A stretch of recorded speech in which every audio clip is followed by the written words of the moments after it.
I'm so impressed by the fact that Paul Skenes has really only been a full-time pitcher for 3 years. I mean, remember, he was a two-way player at Air Force and starting out in college. And he's a guy, as I see him work over these last few years, he has now calibrated his delivery like the engine of a jet fighter. I mean, he's worked so hard at getting into the right slot. I want to show you what he's done over the years because, as I mentioned, at Air Force, he was a catcher and he was a closer. Look at the release point in relation to the cap, the bill of his cap, right? It's a little higher. That's like traditional over the top. He goes to LSU, and all of a sudden now he's a little bit lower, about even with the top of his cap. And last year we saw his Rookie of the Year. Man, he's got this low arm slot, slinging the ball lower than the top of his cap. And that's that low three-quarters action. It gives him so much, I call it an ease of movement. It's like he calls it a natural movement now of his arm. It actually took a lot of work using his body to get there. So let's break down that delivery and what makes him so special, because I think he's built to last, and not just because he's 6'6", 260. Again, going back to Air Force, you see pretty much straight over the top, traditional pitching mechanics.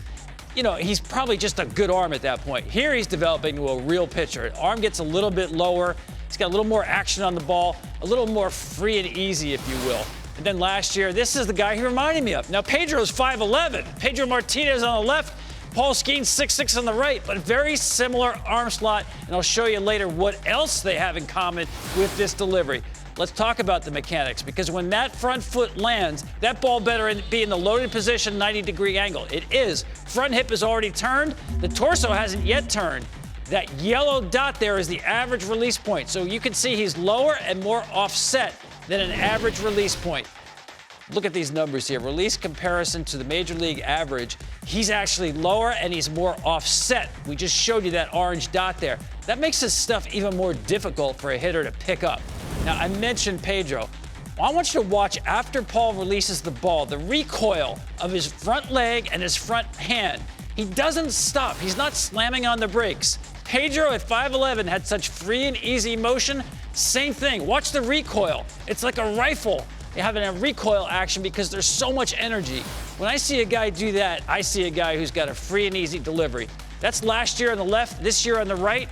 He's actually a little bit lower than he was last year. Again, he's still working on his delivery, perfecting it. Here's the changeup. A little bit lower. It's about 2 inches lower than it was last year. This guy, to me, it's hard to say because he was so good last year, Dan, but the best is coming for Paul Skenes. Here's the release points I'm talking about. Last year for Paul, you can see it's clustered there. That blue are the curveballs, which he did not throw this spring, by the way. He's added a cutter. We did not see the curveball in the spring. We'll see how it plays out. Pedro, you see he'd like to vary his arm slot in terms of the height. You know, he put a lot of deception in his delivery as well. Also had the curveball.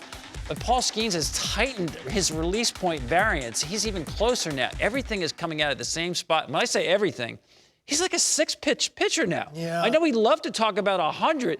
This guy can carve up hitters in so many different ways. I think the guardrails are off. I think he throws 180 innings this year. I think he wins the Cy Young.